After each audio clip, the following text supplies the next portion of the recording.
Shalom sahabatku yang dikasihi oleh Tuhan Yesus Kristus. Apa kabar? Ada beberapa minggu kami tidak menayangkan buat video. Dan kali ini saya bersama dengan saya atau itu istri dalam bahasa Maanyan. Kami akan menyampaikan tentang satu topik, yaitu tugas pelayanan setiap orang percaya. Sekali lagi, tugas dan apa yang harus dikerjakan oleh orang percaya. Ada yang mau ditanyakan, sayang?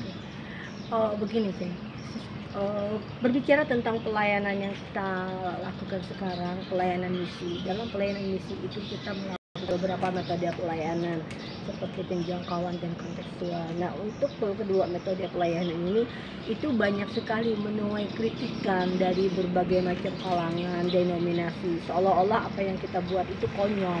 Kira-kira sebetulnya gimana sih gitu? Ya, memang bagi manusia tidak dibukakan untuk manusia biasa. Banyak orang yang tidak mengerti seharusnya yang dikerjakan. Bahkan pada umumnya manusia tidak tahu apa yang mau dikerjakan, sehingga dia bekerja tapi akhirnya tidak maksimal. Pelayanan juga demikian, pelayanan tidak bisa maksimal karena tidak tahu kemana arah pelayanan itu sebenarnya. Dan pelayanan itu untuk apa, lantas apa manfaatnya. Oke, sahabat yang dikasihi oleh Tuhan Yesus Kristus, saya akan sedikit sampaikan bahwasanya panduan kita adalah Alkitab. Kita harus sepakat itu dulu. Panduan di dalam kehidupan orang percaya adalah Alkitab. Nah, Alkitab mengatakan bahwasanya setiap orang yang percaya kepada Yesus itu adalah Tuhan. Tuhan kasih kewajiban. Firman Tuhan katakan apa? Dikatakan di dalam Yohanes 15 ayat yang ke-16, dikatakan di sana, bukan kamu yang memilih aku, tetapi Tuhan yang memilih kita. Untuk itu aku tetapkan kamu untuk apa? Menghasilkan buah. Dan buah itu adalah buah yang tetap, dan itu berbicara jiwa. Artinya setiap orang percaya harus menghasilkan buah, yaitu jiwa. Nah, kalau ini terjadi, maka apa yang terjadi? Bumi akan penuh kemuliaannya. Itu tugas bagi setiap orang yang sudah diselamatkan. Dia diberi kewajiban untuk membawa orang lain datang kepada Tuhan. Nah, kontroversinya di mana? Pada saat orang itu kita pelayanan membawa orang datang kepada Tuhan. Untuk apa? Untuk diselamatkan Tuhan. Karena pelayanan itu milik Tuhan, jiwa itu punya Tuhan. Makanya setiap orang, bahkan di dalam pelayanan yang tidak menghasilkan buah, maka pelayanan itu adalah berkhianat dengan Tuhan Yesus. Agak keras memang, tetapi itu benar. Itu kebenaran. Kebenaran itu tidak perlu dibela, tapi kebenaran itu akan membela eksistensinya. Terserah orang yang setuju atau tidak setuju. Akan tetapi memang inilah pelayanan yang sebenar-benarnya. Bahkan dikatakan dalam Matius 28 ayat 19, dikatakan, jadikan semua bangsa jadi muridku. Tidak hanya jadikan orang Manado jadi muridku, bukan hanya jadikan orang Toraja jadi muridku, bukan hanya jadikan orang Dayak jadi muridku, bukan, tapi semua orang, semua bangsa untuk dijadikan murid Kristus. Lah, tugas kita itu, kita melaksanakan itu. Kenapa gereja tidak bergerak? Karena gereja adalah sebenarnya satu institusi yang dipercaya oleh Allah di muka bumi, itu gereja. Tetapi kita semakin dibukakan. Kalau sekarang di gereja sudah pada tutup, Anda adalah gereja, saya adalah gereja secara universal. Artinya gereja di mana Tuhan pakai tubuh kita ini jadi baitnya, jadi bait Allah itu, jadi bait Allah itu. Rumah Allah ada di dalam kita. Sehingga dengan demikian apa yang terjadi? Kita terus menjadi berkat bagi orang lain. Nah, orang yang menganggap aneh apa tadi?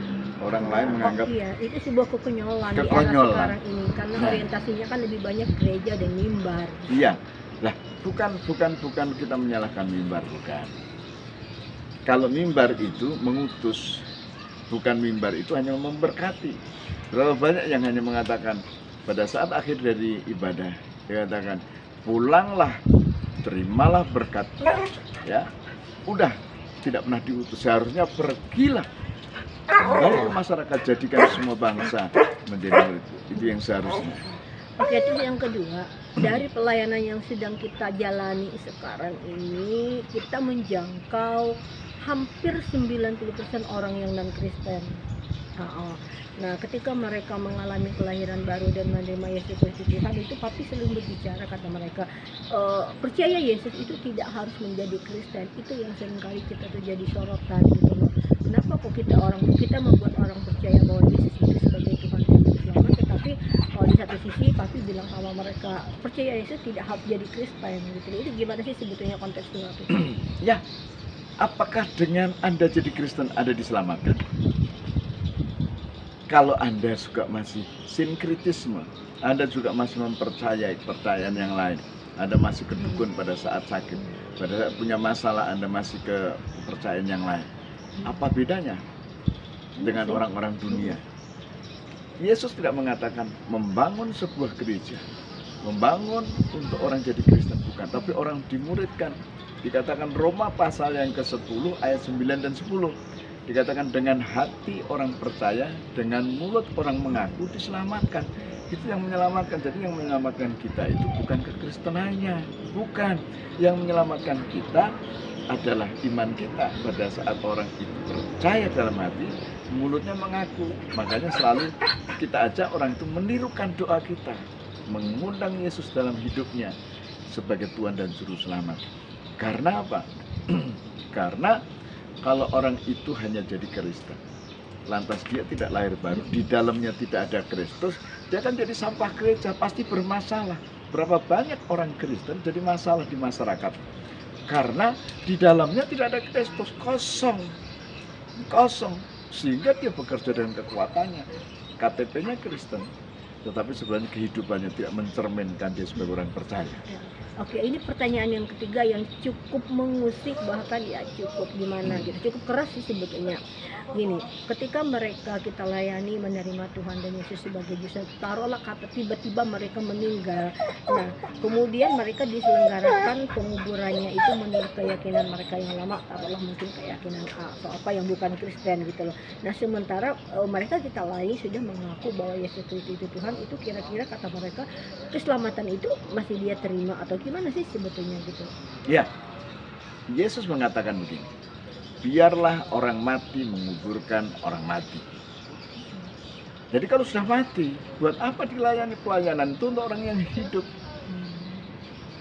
Jadi percuma aja dia dilayani secara Kristen, dia buat ibadah, dia sudah tidak menikmati lagi. Jadi walaupun dia dipakai dengan cara agama lain, dikuburkan dengan cara mereka.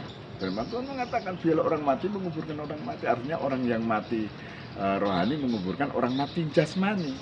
Yang mati. Makanya di dalam kekristenan tidak ada doa untuk orang mati. Doa selalu ditujukan kepada orang yang hidup. Ya. Mungkin mudah-mudahan dari tanya jawab kita sehari-hari ini memberi satu pencerahan dan wacana baru bagi rekan-rekan kita yang menonton, karena terus terang pelayanan misi ini kita tidak lakukan dengan sebegitu saja seperti kita melayani orang di mimbar atau di dalam gereja, karena kita memerlukan metode atau apa kayak metode khusus lah gitu, supaya tidak sebegitu kita datang langsung bla bla bla gini menyampaikan Injil. Kita kan harus kenal dulu situasinya. Nah, jadi ketiga pertanyaan ini tadi yang sering sekali menohok di dalam pelayanan misi, apalagi pelayanan kontekstual dan penjangkauan ini, karena pelayanan misi ini kan kita selalu lebih 90% kita menjangkau orang yang bukan di dalam gereja. Nah, betul. Jadi selalu jadi pertanyaan itu, nanti kalau tiba-tiba mereka mati gitu. Tapi oke lah, tadi aku sebenarnya sudah cukup paham. Ya, jadi saya kira begitu. Jadi ada 3 hal yang ditanyakan, itu jawabannya. Bagi Anda yang ingin lebih tahu, bisa Anda mengirim pertanyaan secara langsung, bisa melalui telepon, WA, Facebook, kepada kami, Facebook, atau mungkin di Instagram. Sekarang sarana pelayanan sudah bukan hanya di mimbar. Tuhan buat suasana seperti ini supaya gereja sadar, buat apa kita menjangkau orang yang sudah di dalam gereja. Alkitab mengatakan apa? Kalau orang mempunyai 100 domba, tiba-tiba yang satu hilang, yang dicari yang mana? Yang satu itu 99 ditinggalkan. Lah kami mencari yang satu itu. Di mana itu? Di mana saja. Termasuk di Kalimantan Tengah, di Kalimantan Timur, di Kalimantan Selatan, di Kalimantan Barat. Khususnya karena kami tinggal di Kalimantan. Supaya kemuliaan Tuhan dinyatakan. Dengan demikian Tuhan terus ditinggikan. Oke? Saya kira demikian. Tuhan memberkati. Kasih dada dong. Halo ya.